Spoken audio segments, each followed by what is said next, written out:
Oke, di video ini gue mau bahas soal kenapa lu nggak perlu beli iPad Pro M5. Apapun alasannya, nggak ada satupun yang masuk akal buat lu beli iPad Pro seri M5 ini. Bahkan nggak ada alasan masuk akal produk ini dibuat. Kita bahas. Oke, tar dulu ya. Di sini gue masih tegasin lagi kalau di sini gue tuh bukan reviewer produk ya, dan gue pengguna yang beropini. Mungkin kayak gitu bahasanya ya. Jadi gue bahas produk dari sisi fundamentalnya mungkin. Ya anggap aja begitulah. Terus kenapa iPad? Oke, jadi gini. Jadi belakangan gue tuh terbersit satu hal yang awalnya tuh ya gue skip gitu aja, lewat gitu aja gue skip gitu. Nggak gue pikirin sama sekali. Terus kemudian pas gue bahas di circle gue, tahu-tahu malah jadi muncul ide dadakan soal 25 juta di tangan bini pintar jadi sapi gitu misalnya, terus bini boros jadi iPhone. Lalu pasti tahu lah ya si meme-meme yang kayak gitu tuh beredar di platform manapun. Dan kemudian setahun atau 2 tahun kemudian sapinya jadi 2, iPhone-nya jadi baret-baret.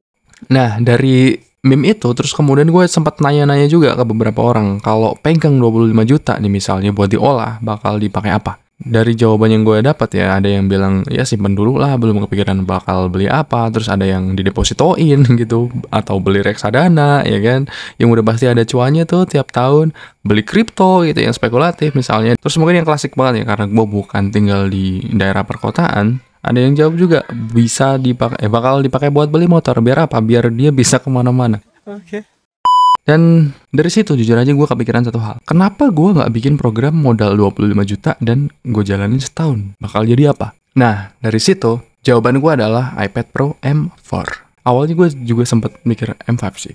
Tapi kenapa iPad Pro M4? Oke, disclaimer dulu ya, bahwa ini bukan konten review iPad Pro dan bla bla blanya. Jadi kalau lu nyari review ya bukan di sini tepatnya. Oke, sekedar konteks ya, gue bangun konteks dulu. Di sini 7 tahun terakhir gue tuh pakai iPad Pro jadi mesin gue buat cetak duit. Itu mesin utama gue literally ya. Dari sebelumnya gue pakai Surface Pro 4, terus kemudian gue pindah ke iPad. Gue kali pertama waktu itu masuk di Gen 6 yang gue cuma kuat pakai selama 4 bulan karena gue nggak tahan banget sama screen-nya yang ampun-ampunan itu. Terus kemudian gue move ke iPad Pro 2018 yang 11 inch. Nah, yang ini gue pakai cukup lama tuh. Gue pakai sekitar 4 tahunan. Terus kemudian baru gue upgrade ke iPad M1 yang 12,9 karena gue butuh layar yang lebih gede ya. Dan gue pakai itu selama 3 tahun terakhir sejak gue beli second waktu itu. Dan sampai saat ini masih powerful parah sih. Masih oke lah, nggak ada masalah sama sekali. Nah, kemudian di program baru ini ya udah gue ambil yang M4 13 inch karena udah nggak ada ya 12,9. Oke, kenapa nggak sekalian M5 yang paling baru ya kan, yang lebih powerful gitu misalnya. Jadi alasan pertama ya yang paling masuk akal adalah bahwa produk itu belum resmi rilis di Indonesia per video ini gue record, jadi nggak bisa, dan gue juga butuh cepat gitu, keburu idenya keburu hilang, keburu ngeblur. Dan ya jujur aja pikiran awal gue adalah mau ambil sekalian M5 gitu dengan budget 25 juta ya. Waktu itu gue kepikirannya kayak gitu karena gue belum ngecek harganya. Tapi pas lihat harganya, wah gila bos, anjir. iPad yang 13 inch itu yang M5 lu bisa cek di market ya, itu harganya 30 jutaan, gila sempak gitu. Dan di sini ini dia iPad Pro M4 yang gue ambil second ya. Gue beli second kemarin, yang bisa gue bilang ini still and deal. Dan buat jadiin dia mesin cetak duit gue, di sini ada folio case ya biar dipegang aman aja. Jadi karena dia kan tipis banget ya, jadi biar lebih solid. Kemudian Paperlike biar smooth, dan yang kudu banget ada yaitu Apple Pencil Pro. Nggak pakai Magic Keyboard. Wah gila nih. Ini yang bakal gue bahas nanti. Oke, jadi kita ngomongin soal iPad. Ya, iPad ya, iPad literally iPad dalam konteks ini yang Pro ya. Nah, karena balik lagi gue bahas fundamental produk ya. Jadi di sini mungkin muncul pertanyaan yang mungkin keskip di luaran sana. Maksudnya kayak gue jarang banget ngelihat hal itu. Sebenarnya buat siapa iPad Pro sebenarnya? Tanda kutip ya, yang Pro, bukan yang base atau Air. Bodo amat, gue nggak peduli soal itu. Dari skipnya ini, masalah ini, konteks ini tuh di skip gitu aja. Jadi belakangan juga ada tuh yang kayak mempertanyakan gitu. iPad sebenarnya tuh udah nggak jelas gitu, udah nggak ada marketnya, nggak sesuai, nggak relevan dengan market saat ini gitu. Di harga segitu tuh ada MacBook Pro kali gitu. Yang itu juga sebenarnya adalah dampak dari mispersepsi itu, dan pertanyaan atau pernyataan ini sebenarnya cacat. Kenapa? Oke, kita cek awal iPad Pro muncul di 2015 ya. Apple sendiri yang bilang kalau iPad itu dibuat. Our goal in designing iPad Pro was to engineer a device that allows you to be more productive, more creative. catat ya, itu produktif dan kreatif. Dua hal yang saling berkorelasi itu. Dan di waktu yang sama, Apple itu ngerilis Pencil Gen 1 yang cuma jalan di iPad Pro only. Jadi nggak bisa lo dipakai di iPad base atau apa segala macam, itu nggak bisa ya. Fungsinya apa? Buat gambar, tandain gambar, marking gitu, signature atau ya editing video gitu misalnya di iMovies waktu itu. Jadi biar lebih presisi. Arahnya balik lagi ke arah produktivitas, lu bikin konten digital. Itu ya. Jadi sampai di sini udah jelas banget ya iPad itu buat siapa, fungsinya apa, dan memang peruntukannya dan marketnya itu udah jelas banget dari awal. Masalahnya kemudian adalah hampir semua reviewer yang gue lihat itu selalu bilang fungsi iPad itu cuma buat taking notes. Lu cek lah di video-video luar ya, sering banget orang bilang taking notes apa segala macam, browsing apa sih, web gitu, bari rebahan di kasur ya kan, terus nonton YouTube, dan yang paling mentok adalah jadi Netflix machine. Spek monster cuma buat nonton Netflix dengan suara bombastis dari 4 speaker apa segala macam, bla bla bla kayak gitu lah. Gak nyambung pokoknya intinya. 85 to 90% for majority of people that are, daily drivers, they just want to do emails, browse the web, do a little bit of photo, video editing, watch YouTube or Netflix or Disney Plus content or Apple TV Plus content. Jadi arahnya adalah sebenarnya ini alat produktivitas yang dibuat memang untuk itu, untuk lu produktif dan di dunia kreatif kayak gitu, lu nyalurin sisi kreativitas lu di iPad gitu ya. Yang di market pada akhirnya malah jadi media konsumtif, cuma buat browsing, nonton. Terus kemudian juga muncul nih ya narasi-narasi selanjutnya di seri M1 tuh terutama ya, bahwa iPad ini bisa ngegantiin MacBook atau enggak. Apple sendiri bilang ya bahwa the next computer is not a computer gitu. Dan waktu itu juga Apple mulai ngerilis Magic Keyboard yang floating itu khusus buat iPad. Yang jelas itu cuma cara Apple buat ngebaca perilaku market yang udah geser nih dari produktivitas ke konsumsi gitu. Jadi ya udah dikasih aja gitu. Apa yang pasar minta kasih. Jadi kayak macam ngasih jawaban juga ke para pengguna lama atau para fans Apple mungkin yang membabi buta di luaran sono, yang pernah gue juga gitu. Gue denger pertanyaan paling konyol di muka bumi ini. Kenapa sampai sekarang MacBook itu nggak touchscreen? Chipsetnya udah kena gitu yang nanya. Dan mulai dari situ juga, jadi udah ada mulai nih aplikasi-aplikasi MacBook atau Mac itu tuh udah porting ke iPad OS biar bisa dijalanin di iPad. Dan dari pergeseran ini juga kemudian tuh banyak tech reviewer yang bikin challenge gitu buat kerja cuma dari iPad Pro. Yang basic kerjanya ya di video producer gitu, dipakai buat bikin script, buat taking notes, balik lagi ya editing video ringan lah gitu, nggak bisa footage yang tinggi. Dan kemudian komplain baru pun muncul, appnya beda lah, fitur kena limit lah, bla bla bla bla bla bla, banyak lah, sampai kemudian ngambil kesimpulan bahwa iPad sampai saat ini belum bisa menggantikan MacBook. Ya iyalah, kocak banget sumpah. Apple loh dari awal itu brand apa? Itu brand PC ya kan, dia inventor PC itu, personal computer.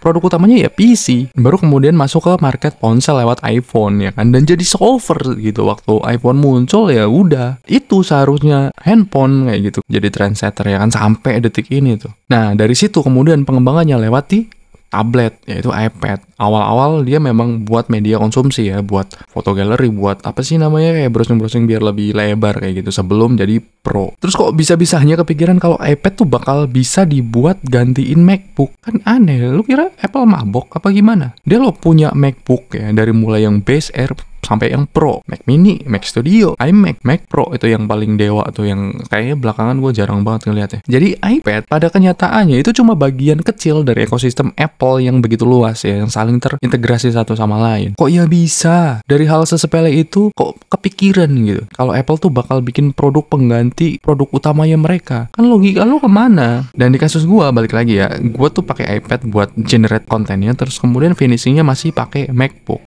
Karena apa? Karena sampai sekarang tuh app-nya tuh nggak ada di iPad, jadi iPad tuh nggak support. Dan dari situ ya jelas bahwa iPad dan MacBook adalah satu ekosistem, bukan saling dominasi dan ganti-gantian, itu nggak ada.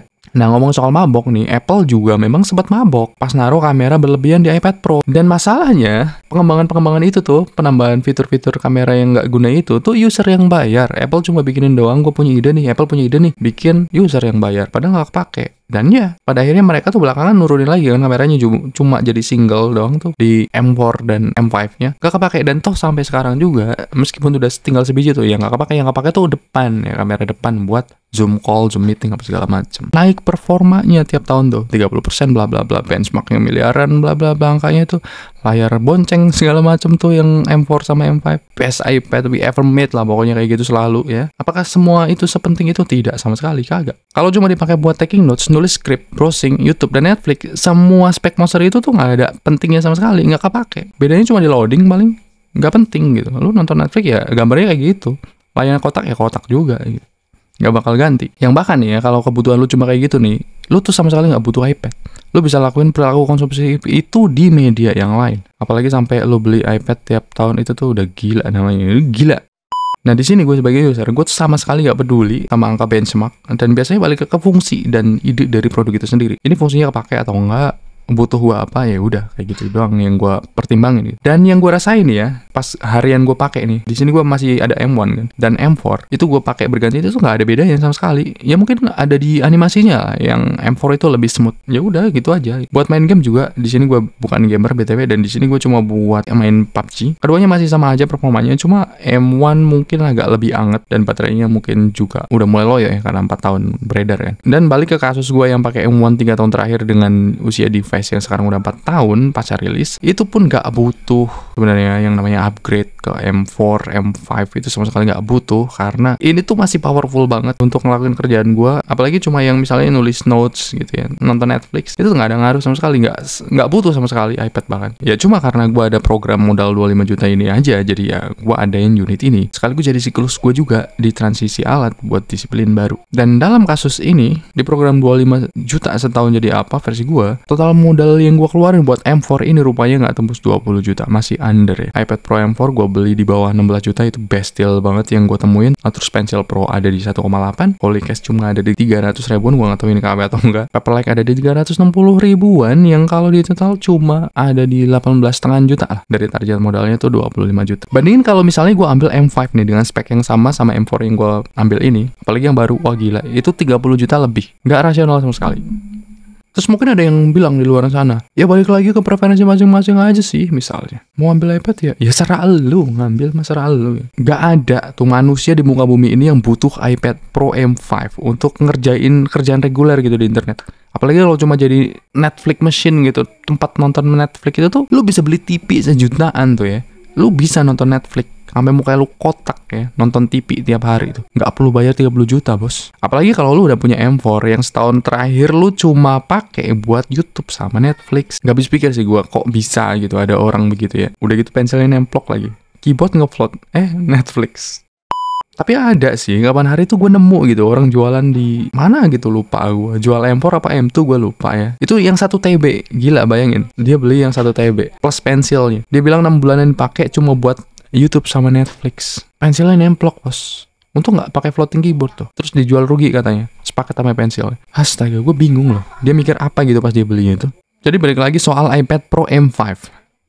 Coba deh, lu cari data atau lu tanya gitu. Apa alasan yang paling masuk akal buat lu ambil unit tersebut? Karena sejauh gue nyari data sampai nanya ChatGPT tuh ya, apa sih yang bisa dilakuin cuma di iPad yang returnnya tuh sampai ribuan % dalam setahun? Terus ChatGPT bilang nggak nemu data. Kocak sih. Sebenarnya mungkin banyak ya, banyak.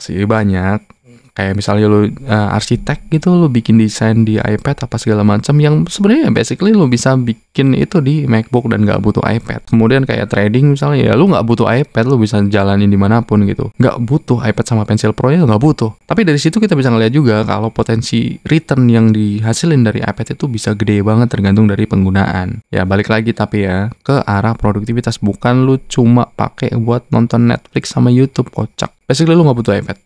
Mentok tablet Android tuh yang memang dibuat cuma untuk itu, dan memang bisanya begitu gitu, nggak ada tujuan lain, dasar knowledge-nya tuh ke situ gitu, sebagai media konsumtif. Dan di kasus gua BTW, return setahun di M1 gua yang dulu gua beli second itu tembus di angka 6.300% dari modal awalnya dalam setahun ya. Dan itu juga karena sebenarnya market gua tuh terlalu sempit. Jadi ya cuma bisa ngasilin segitu, dan banyak faktor lah yang bikin gua akhirnya drop juga. Dan itu pun gak bisa gitu dijadiin alasan buat upgrade dari M4 atau M2 gitu ke M5. Yang dari M4 itu performanya cuma nambah 27%. Yang kalau dipakai harian juga nggak ada bedanya, nggak bakal berasa sama sekali. Dan ya, balik ke hal paling dasar dari fundamental soal beli barang ya. Kebutuhan harus berbanding lurus dengan fungsi dan harga yang lu bayar. Jangan ikutin gimmick, apalagi marketing gimmick, itu korban namanya.